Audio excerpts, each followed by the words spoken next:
Hello and welcome to our study of the Bible chapter by chapter. We're in Zechariah chapter 13. Let's jump into this amazing prophetic book. In that day there will be a fountain open to David's house and to the inhabitants of Jerusalem for sin and for uncleanness. So we've been going over some of what appear to be end time prophecies about Jerusalem that are connected with the book of Revelation. We talked about that in chapter 12, how it seems to parallel some of the end time battles towards the end of the book of Revelation there. So around the 1,000-year period, maybe before, probably after, but anyway. So in that day, when it says in that day, it's a continuation of thought. We've had the man of lawlessness. We've got the armies surrounding Jerusalem and God sweeping in. But in that day there will be a fountain open to David's house, to the inhabitants of Jerusalem, for sin and uncleanness. It will come to pass in those days, says Yahweh of armies, that I will cut off the names of the idols out of the land, and they will be remembered no more. I will also cause the prophets and the spirit of impurity to pass out of the land. So to me, this fountain seems like it's washing the people clean. Not like, oh, look, that's impurity over there. Not that kind of fountain, but to wash away sin and impurity. That's what it seems like. But let's continue in. The idols are gone. The false gods are gone. You know, impurity from the lips of the prophets gone. Verse 3, it will happen that when anyone still prophesies, then his father or mother who bore him will tell him, you must die because you speak lies in Yahweh's name. And his father and mother who bore him will stab him when he prophesies. Wow. I mean, that's wild. That's dramatic. Right? But they realize that God is not saying anything through the prophet's mouth anymore. So any new prophecy must be false prophecy. And that is the punishment for false prophets all throughout the Old Testament is death. We don't take that tack anymore. And, false prophets abound. Right? People want to say all sorts of things in the name of truth, and so we've muddied what the truth is, unfortunately, because it makes it harder to perceive what God is really doing for some people. Now, we've got the scripture written, so it's very clear who God is and what he's done in the past, but this whole prophecy thing is a muddied mess because we don't know who's really saying what God said and who's just making something up. Not that I'm recommending people stab each other over it. Wild. Okay, verse 4. It will happen in that day that the prophets will be ashamed of the vision when he prophesies. They won't wear a hairy mantle to deceive, but he will say, I'm no prophet. I'm a tiller of the ground, for I have been made a bondservant from my youth. So, people will be so nervous in that day, there will not be these false accusations, prophecies out there, false prophecies. In fact, even the real ones, people are going to be really nervous about saying because they don't want to be a false prophet. And they won't be wearing these traditional prophet's clothes, this hairy mantle, like John the Baptist had, garment of camel's hair, right? He was a prophet. They wore these clothes to look the part.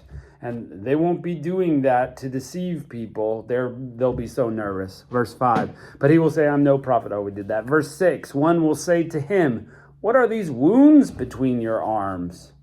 And he will say, those which I was wounded in the house of my friends.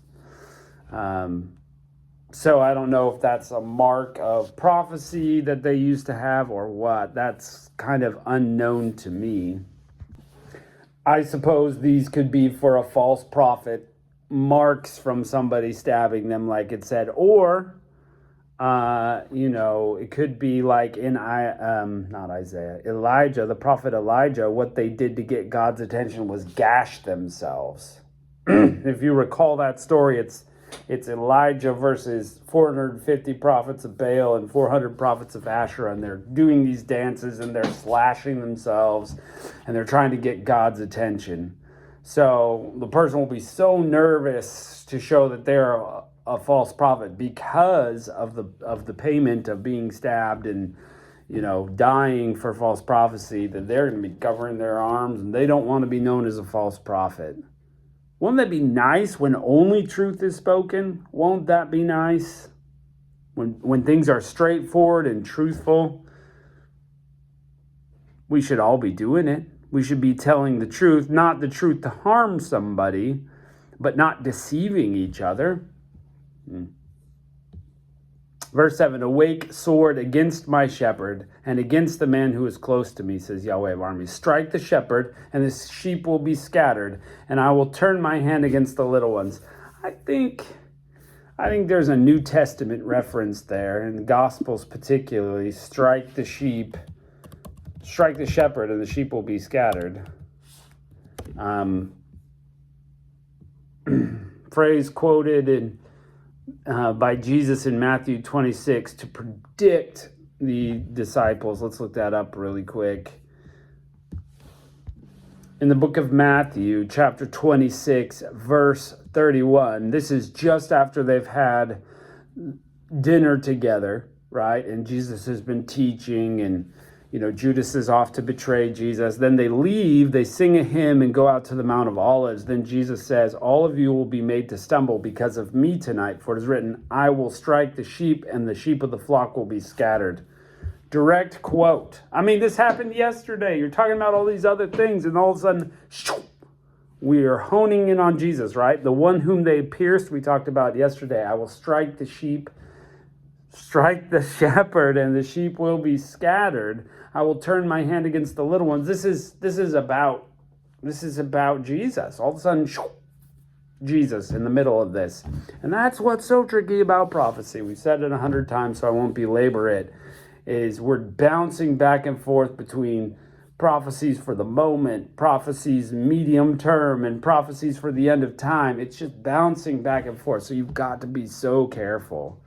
Compare scripture to scripture. That helps so much when you have this theme, like drawing people in from the four corners of the earth, surrounding Jerusalem, and an army surrounding Jerusalem. Those are things we can compare from prophet to prophet, and we could see, yeah, it's a couple of times this way, and he's talking about this here, and he's talking about that there, and there's a timeline here. And together we get a better picture. But if we're just looking at by itself, sometimes it's really hard. So be careful out there in the books of prophecy, my friends. Verse 8, it shall happen in all that land, says Yahweh, 2 parts in it will be cut off and die, but the third will be left. I'll bring the third part to the fire, and will refine them as silver is refined, and will test them like gold is tested. So this kind of seems to be talking about like a remnant will survive. That's throughout Scripture. I will test them as gold. I will refine them as silver. We'll put them in the fire, raise up the heat, crank it up, burn off the impurities, scoop those off, and then we'll have a pure golden specimen or a pure silver bar, or whatever it is you're going for. The point is, it is the tribulation with a small t, the refining fire that changes us. And so through difficulty, God brings us through difficulty and gives us the opportunity to have all the impurities in us taken out. And so when we're in difficulty, like Job or like any of these people we read about in the Bible, it isn't always a bad thing. It's painful, bad things are happening, but God is trying to work in you to refine you to be what He wants. And so how can that be bad, right? He's trying to produce a desired result in you. That's the kind of fire. They will call on my name and I will hear them. I will say, it is my people. They will say, Yahweh is my God. So specifically, he's talking about refining the Jewish people here. But as we read through Scripture, it applies to us too. The meaning doesn't go away. We take the meaning and learn what applies to us, how to apply it to us, I should say. Yeah. I mean, he's just saying, look, I've put you in the fire to refine you, to make you my people. And then you will turn and say, you're my God. Remember, these people had sinned. They'd had false gods as names on their mouth. They needed a change. God said, I'm going to do it. But there's a little fire involved, right? A little difficulty. So, amazing. Lots of great pictures in here. Lots of great statements. A solid chapter. Great reference to Jesus there.